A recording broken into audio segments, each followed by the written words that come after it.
Hello दोस्तों, नमस्कार। आप सभी को मेरे यूट्यूब चैनल माई ओपिनियन पे स्वागत है। आज की चर्चा टर्की में आए भूकंप पे करेंगे कि भूकंप के आने का क्या कारण था, भूकंप किस स्केल पे आया, इसका प्रभाव क्या पड़ा टर्की पे, और साथ में जो पड़ोसी देश है उन पे क्या प्रभाव पड़ा, किन किन देशों में आया, सिर्फ टर्की में नहीं आया, सीरिया में भी आया है, वहाँ के नुकसानों के बारे में देखेंगे। क्या इसके रोकथाम के लिए कुछ वैसा इक्विपमेंट है, इनकी रोकथाम, भूकंप की तबाही को कम किया जा सके, वैसा कुछ तरीका, इन सभी पे चर्चा करेंगे। और इस अर्थक्विक के कारण विश्व के राजनीतिक पटल पे क्या प्रभाव छोड़ा, किन किन देशों ने इनका मदद किया, इन सारी चर्चाओं को आप सभी के बीच माई ओपिनियन यूट्यूब चैनल के माध्यम से रखेंगे। आइए पहले समझते हैं कि अर्थक्वेक क्यों आया था। जैसा कि हम लोकेशन देखते हैं तो पता चलता है कि टर्की एंटोलिनियन प्लेट के अंतर्गत आती है, और टर्की का जो बॉर्डर है, जो दक्षिणी छोर है, सीरिया से जो टच कर रहा है, सीरिया आता है अरेबियन प्लेट्स में। इन दोनों का जो ज्वाइंट होता है, दोनों जो मिल रहा है, दो प्लेट जो मिल रहे हैं, एक टर्की एक सीरिया, सीरिया वाला हो जाएगा अरेबियन प्लेट और टर्की वाला हो जाएगा एंटोलियन प्लेट। ये दोनों एक जगह पे मिल रहे हैं, प्लेट मिल रहा है एंटोलियन और अरेबियन, और उसी के साथ अफ्रीकन प्लेट भी आके मिल रहा है। और जहां पे इस भूकंप का एपिक सेंटर था, जहां पे भूकंप स्टार्ट हुआ, उसको एपिक सेंटर कहते हैं। जहां से भूकंप का उद्भव होता है वो एपी सेंटर कहलाता है। और एपी सेंटर यही तीनों प्लेट का, एंटोलियन, अरेबियन और अफ्रीकन, तीनों प्लेट के ज्वाइंट को पे ही भूकंप का उद्भव हुआ। तो सोच सकते हैं कि क्या भूकंप का तीव्रता होगा, जो कि कोस्टल एरिया पड़ता है। ये आपका जो क्षेत्र बता रहे हो कोस्टल एरिया का क्षेत्र पड़ जा रहा है। टर्की सीरिया के पास में जो सी है, कोस्टल एरिया पड़ता है, तो वहां पे भूकंप आने की संभावना कई गुना बढ़ती है जब तीन प्लेट आपस में ज्वाइंट हो रहा है। एक प्लेट आने का दो ही तीन रीजन हो सकता है। या तो प्लेट एक दूसरे के ऊपर चढ़ रहे होंगे, एक प्लेट को दूसरा प्लेट डिक कर रहा होगा, या दो प्लेट मिलकर एक प्लेट को डिक कर रहे होंगे, या एक प्लेट मिलकर दो प्लेट को डिक कर रहा होगा, या ये हो सकता है कि दो प्लेट आपस में टकरा रहे होंगे, एक प्लेट न्यूट्रल होगा। ये भी हो सकता है कि दो प्लेट एक दूसरे की विपरीत दिशा में जा रहा है, पर एक दूसरे की विपरीत दिशा में जाने वाले नहीं है, क्योंकि एंटोलियन प्लेट वो नीचे, अरेबियन प्लेट ऊपर की ओर ट्रैवल कर रहा है, यानी प्लेट का डिक हो रहा है। इस केस में भूकंप बहुत ही तीव्र गति से आता है, बहुत तेज, रिक्टर स्केल पे बहुत हाई होता है। इनकी तबाही रोकना नामुमकिन होता है। ये आकस्मिक घटनाएं होती है। हाँ, सिर्फ हम लोग ये अंदाजा लगा, आज के टेक्नोलॉजी के अनुसार ये अंदाजा लगाया जा सकता है कि भूकंप किन क्षेत्रों में आ रहा है, क्या उसकी तीव्रता है, एग्जैक्ट नहीं पता चलता, पर गेस किया जाता है। तो कभी कभी गेस भी सही होता है।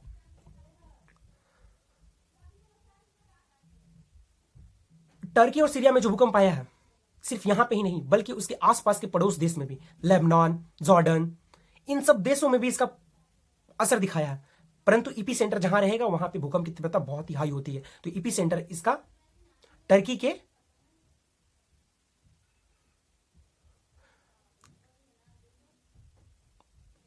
के गाजियानाटिप,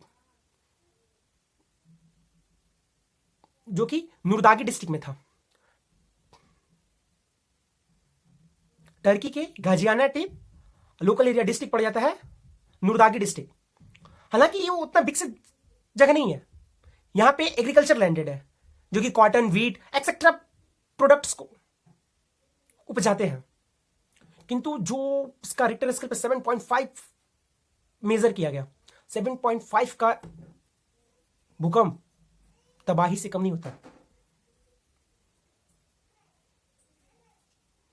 पूरी तरह से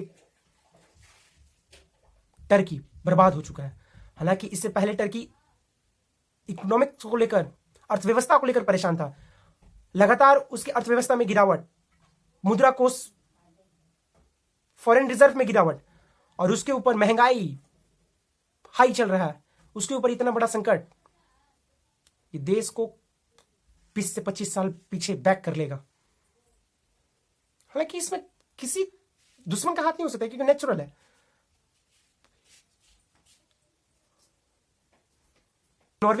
नॉर्वे में काम करते हैं, वैज्ञानिक है फ्रैंक हुगरबिट्स। उन्होंने इस भूकंप को पहले ही आगाह कर दिया था कि सीरिया, लेबनान, जॉर्डन के आसपास के इलाका में बहुत बड़ा भूकंप आने वाला है, जो कि 7.5 रिक्टर वो पहले बता दिए थे।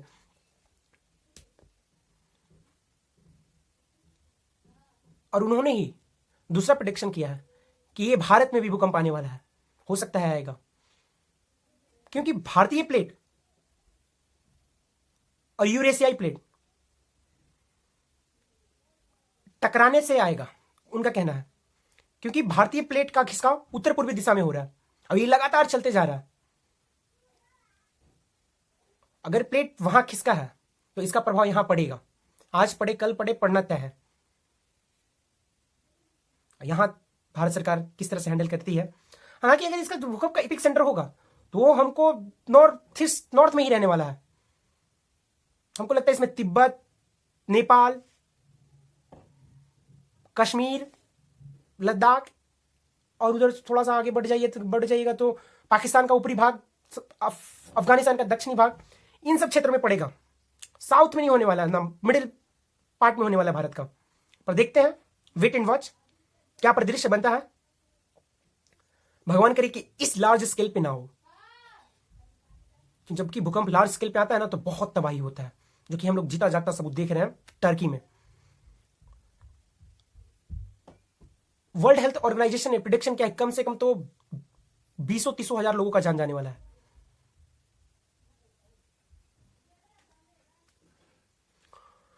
फाइनल रिपोर्ट क्या कहता है। हालांकि टर्की में आए भूकंप को देखते हुए विश्व के कई देशों ने इनको मदद के लिए आगे बढ़े, कई देशों ने, यहां तक कि भारत, जो कि टर्की के साथ अच्छा रिलेशन नहीं है इनका। टर्की आए दिन पाकिस्तान के साथ मिलकर कश्मीर का मुद्दा लेकर यूएनओ में बखेड़ा खड़ा करते रहा है। परंतु भारत के वसुधैव कुटुंबकम, मानवतावादी, सनातनी धर्म का जो थ्योरी है, जो कॉन्सेप्ट है, उस पर फोकस करता है और किया भी है। दुश्मन होने के बावजूद, दुश्मन दोस्त के करीबी होने के बावजूद मानवता को तवज्जो दिया और ऑपरेशन दोस्त के तहत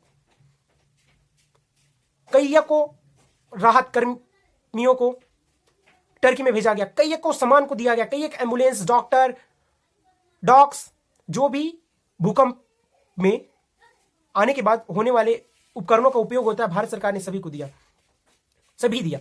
और वहां पे लार्ज स्केल पर यह ऑपरेशन किया। हालांकि ऑपरेशन करने में कुछ कठिनाइयां आ रही थी, सिर्फ भारत का ही नहीं, विश्व के जितने भी राहत कर्मी पहुंचे थे, वो यूएसए हो, इंग्लैंड, यूके, जर्मनी, फ्रांस, जहां से भी आए थे सभी को, क्योंकि वहां पे रह रहकर भूकंप आ रहा था 5-4 रिक्टर स्केल पर। जो बचाने गए हैं राहत कर्मी है, उनके भी जान का खतरा था। हालांकि वैसा कुछ नहीं हुआ और कुशल भारतीय एनडीआरएफ की टीम वापस आ गया है।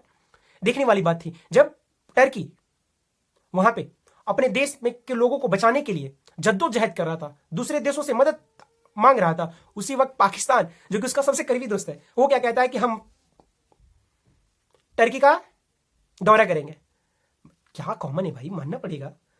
कोई देश अपने देश के लोगों को जान बचाने के लिए जद्दोजहद कर रहा है, दूसरों देशों से मदद ले रहा है, और ये बोल रहा है कि भाई वीआईपी दौरा हम करेंगे। तो क्या बोलते हैं, एकदम समझ से पड़ रहे हो क्या पाकिस्तान। हालांकि उनका दौरा को कैंसिल कर दिया गया। वहां के प्रधानमंत्री, वहां के डिप्लोमेट्स बोले कि नहीं, अभी आपका स्वागत हम नहीं कर सकते हैं, आपको वीआईपी कोटा नहीं दे सकते, क्योंकि भाई कॉमन चीजें नहीं देंगे। अपने देश के लोगों का जान जा रहा है, पहले उनको बचाएंगे, आपको क्यों बुलाएंगे। ये तो नहीं बोले कि हम इतना मदद कर रहे हैं, ये सामान भेज रहे हैं, वो सामान भेज रहे हैं, इस तरह से मदद कर रहे हैं। सिर्फ जाके दौरा के हम प्रेयर करेंगे, हे भगवान या अल्लाह, जो मरे उनके प्रति मेरा श्रद्धांजलि, उनकी आत्मा को शांति दें, इनसे उनका काम चल जाएगा। मानवता कुछ चीज होता है, उस पर काम करना चाहिए पाकिस्तान को। जब ये कैंसिल किया गया दौरा, तब शहबाज शरीफ को समझ में आया, तो उन्होंने अपने संसद में एक नोटिस दिया गया कि प्रत्येक सांसदों का पैसा, सैलरी कट किया जाएगा 1 महीना का, और वो टर्की में आए भूकंप पर फंड में देकर उनको मदद किया जाएगा।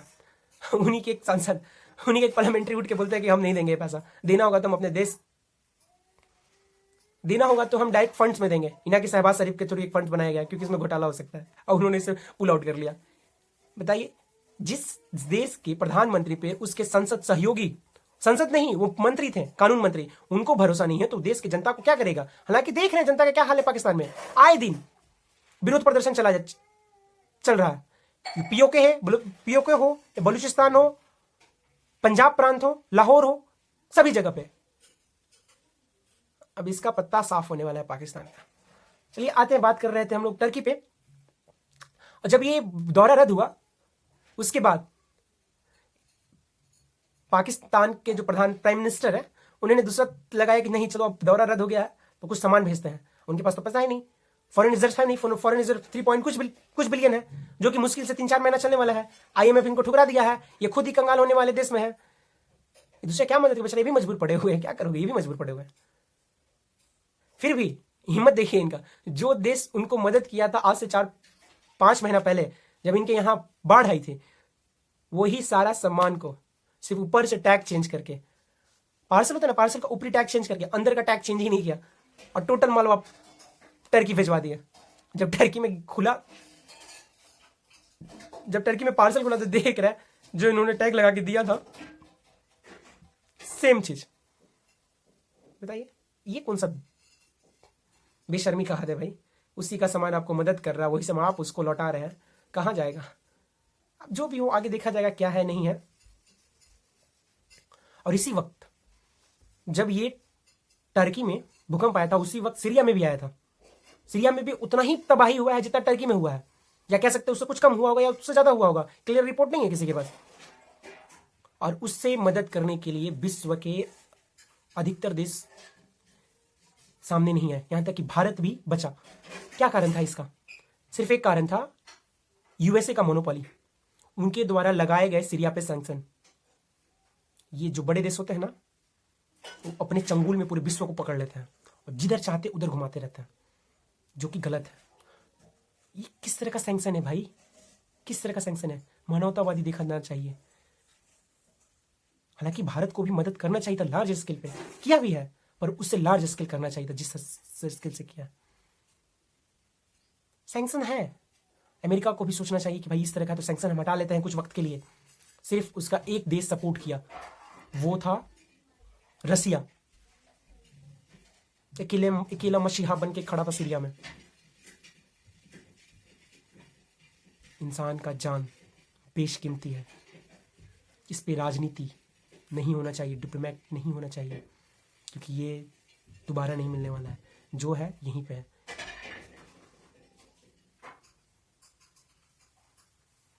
हालांकि भारत के जितने भी रेस्क्यू टीम गए थे वापस आ गए हैं।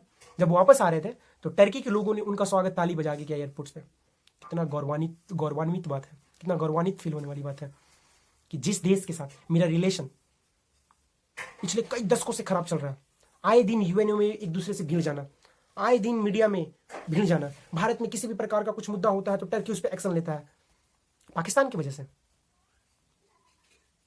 किंतु भारत ने वो मानवता दिखाया। विचारधारा का मतभेद हो सकता है, पर व्यक्तिगत विचारधारा का मतभेद हो सकता है, पर व्यक्तिगत और मानव के जीवन के साथ विरोध नहीं होना चाहिए।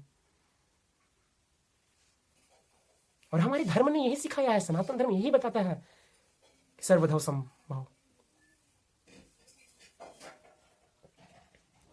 देखते हैं आगे क्या किस तरह के भारत का साथ टर्की का रिलेशन बिल्ड होता है। इससे तो पॉजिटिव कुछ हद तक तो जाएगा, क्योंकि एक लोग लगातार गाली दे रहा है, उसको हम लोग इग्नोर करके और उसके मुसीबत वक्त में खड़ा हो जाना, वो व्यक्ति आपसे इतना क्लोज हो जाएगा जिसकी कोई लिमिटेशंस, बाउंड्री खत्म हो जाती है। भारत ने यही किया है टर्की के साथ। लगातार भारत के ऊपर जहर उगलना उगलना उगलना, जब वो मुसीबत की घड़ी पे आया तो भारत उसको चढ़ बढ़ के हेल्प किया। इससे लग रहा है कि कुछ हद तक सुधार होने वाला है रिश्तों में, और होना भी चाहिए। शांति ही विश्व का कल्याण है। शांति से अशांति गया तो विश्व अंधकार की ओर बढ़ता चला जाएगा। चाहे वर्ल्ड वार हो, 1 हो, 2 हो, कोल्ड वार हो, कोई भी वार हो, अशांति विश्व को अंधेरे की ओर लेकर चलता चला जाएगा। अभी के लिए बस इतना ही। वीडियो को ज्यादा से ज्यादा शेयर करें, लाइक करें, सब्सक्राइब करें। मिलते हैं नेक्स्ट वीडियो में नेक्स्ट मुद्दा के साथ।